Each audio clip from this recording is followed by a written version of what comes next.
What's good with YouTube? You already know Big Flacco with a convict's perspective, and I'm gonna slide on through with a little bit of energy. Please hit the like, subscribe, comment, do all those things to help support this channel, and hit the bell notification for future fire content. As you can tell by the title and thumbnail, we're going to be talking about an incident between the NF and AB. Okay, it involves Stork and Rico, right? Let's talk about these individuals first, as well as the alleged suspect of the crime that happened. So first, Stork, right? Daniel Perez from Salinas, captain. He's gone through a lot of shit over the last few years, as we already know. He was attacked by some youngsters and put in a coma and was almost died. You know what I'm saying? Isn't functioning on all cylinders currently. But prior to this, right, he got caught up in Operation Black Widow. Okay, and when they took deals around 2005, there was a bunch of people who were waiting for approval through the generals to take deals. Once that happened, he was sent back to Pelican Bay to do his time and then returned to the feds. Now, he had done a lot of time in BOP Lewisburg and CDC Pelican Bay State Prison at that time. He was one of the individuals that was involved in the leadership structure change in Pelican Bay, appointing people to certain positions as far as generals. Okay. Eventually, he was done with his state time and he had to go back to do the Fed time. Now, Rico, right, another person who had been around since Operation Black Widow, right? Now, prior to this, he was in Coleman at that time, I believe. Around the same time, Mad Dog was there, okay? And he was having issues, believe it or not, for gambling, running up gambling debts. So he was got up pretty hard, man. And anybody that knows this story was kind of kept under wraps, but he developed a huge gambling problem, okay? So eventually, they all are going to transfer out. Now, as we know, there was a lot of stuff going on between the North and the South. I think maybe the nationwide separation had already took place, right? But there were still issues with certain white groups at that time, okay? And a year before this happened, right, in 2009, there was an AB member that was actually stabbed by an out-of-state norteño soldado. You know what I'm saying? And I'm not going to mention the names. I'll get to that in the next episode. I'm going to do a follow-up episode about that stabbing, okay? But someone from Washington stabbed an AB member in 2009. So the feds were a little bit different, right? You never know what you're stepping into. So they end up getting transferred to Usp-Atlanta, right? I don't know where Stork was coming from, but Rico was coming from I think Coleman at that time. They basically arrived around the same time. Now Rico's the same one that was involved in the Maquillo hit. You know, some people will say he's from Salinas. Some people say he's from Windsor and Napa and those areas. I think he pretty much rocks all those areas because he had influence in all those areas. Stork, a lot of time individual from Salinas, right? You didn't hear much about him when he was in Pelican Bay. The one thing I do know that he was given credit for doing was he was behind a lot of the direction of the Nahuatl that was being used up in the Bay. He's one of the ones that was pushing the language to be spoken. In any event, as we already know, the feds is cracking everywhere. All these yards are getting set off, right? And NF members are being sent to GP lines. They're not being sent to the Hole or AdMax or whatnot. So from my understanding, they were both in the holding tank area in Federal BOP, right? Usp-Atlanta. This was around July of 2010 when they were both hit and stabbed by a federal AB by the name of Lonnie Herbie Taylor, right? Who's originally from South Carolina, who is a lifer, who's currently in AdMax. Now, what I'm thinking happened is that, you know, everybody has different people in different positions. Your people that provide you info and whatnot.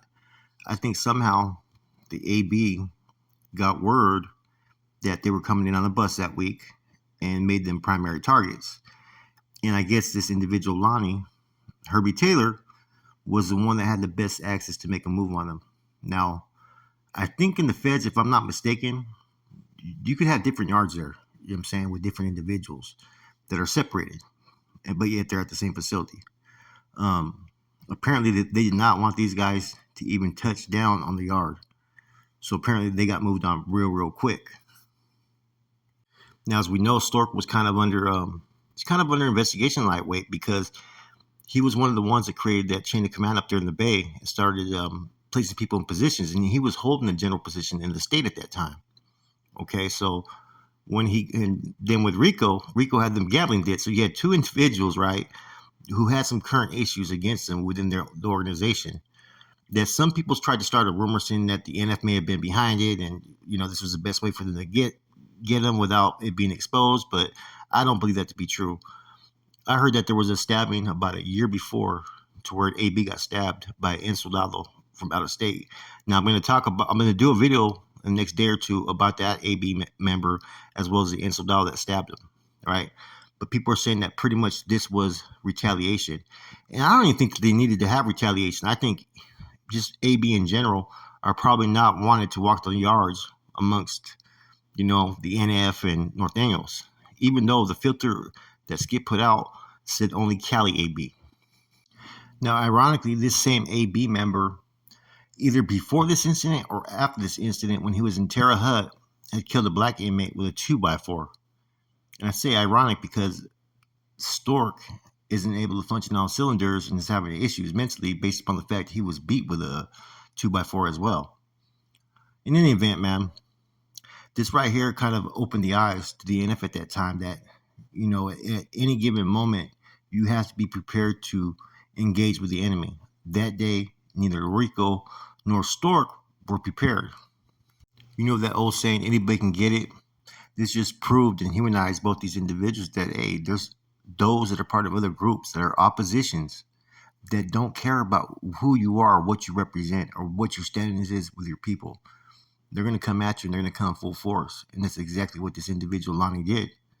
And apparently he's been a beast for a long time. I think he's 55 today, but at the time of the alleged crime, I think he was about 42. And I think Rico and Stork were the first, within the NF to ever be attacked by a prison gang organization, by the AB and the federal system. We know it's been cracking like that in the States since way back in the day, but the Federal Bureau of Prisons didn't have North Daniels. And that's the thing that people need to understand. What I'm getting at is when all these individuals hit the fucking feds, they came fucking full force with a whole bunch of different fucking carnales and bros and whatnot, to where in the system before there was hardly any North Daniels.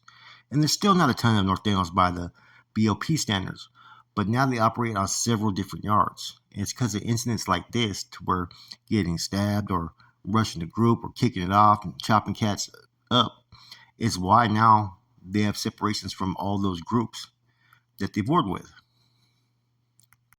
Also, at this time, everything was still new.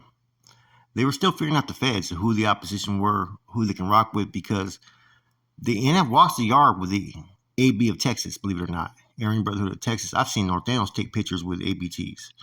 The all Texas car they rock with. And then you have natives and whatnot, Crips, Bloods, and different other groups that are pretty much rocking on these yards together programming. You know what I'm saying? A lot of people dig how the North Daniels programs. They're not supposed to, use dope, alcohol. They're not even supposed to really gamble. So I don't know what Rico was doing at that time. The NF can walk yards with all the Texas families and Latin kings and whatnot.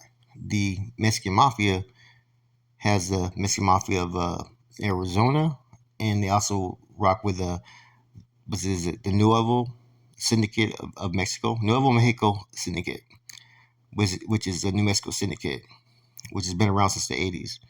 Very treacherous groups, and it's kind of interesting because for a while the AZ inmate wasn't getting along with the California inmate, but I think it was all done for the purposes of having to be able to establish and be able to maintain and be able to have a place to call home. You got to have your allies. The SNM, right?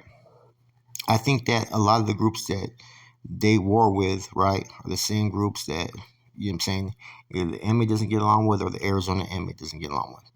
For instance, SNM does not get along with Barrio Azteca. Therefore, they're not going to be on the same yard. Therefore, the only other yard they can go to is basically with the fucking inmate. And then you got Bisas, which are the biggest car in the feds. They're everywhere, So people like Stork and, Rico, when they're first hitting the prison system, they may be on a yard that only has one particular group on it. You know what I'm saying? So they're getting used to their politics. And see, there's so many different groups nowadays, right? And so many of them are vying for power that it's hard to keep tabs of who's who and what are they each about. Now, real quick, I want to give a shout out to Gangs, Politicians, and Cops, right? Which is a channel being ran by Gabe Morales, a former correctional officer who does excellent research and has excellent information when it comes to gangs, man. I cross-checked a little bit of this story with him to give you guys the most accurate account, man. And like I said, there's different theories to what happened, right? But at the end of the day, he humanized both these NF members, right? And that the life is real behind prison walls. It doesn't matter what your status or what your rank is. There's always going to be someone out there that does not care. They're going to be ready to deal with you at all costs. Look at this individual. One individual stabbed both these dudes, right? And one of these individuals, for the most part, would be considered a key target. That'd be Stork because he holds a position of captain. And so it makes sense how this all went down because, like I said, they still wanted retaliation for a hit that happened last year. The AB did, okay? And they got it. Anyways, with that said, it's your boy Flacco, a convict's perspective. Keep pushing, keep striving, and always maintain focus, guys. I'm out.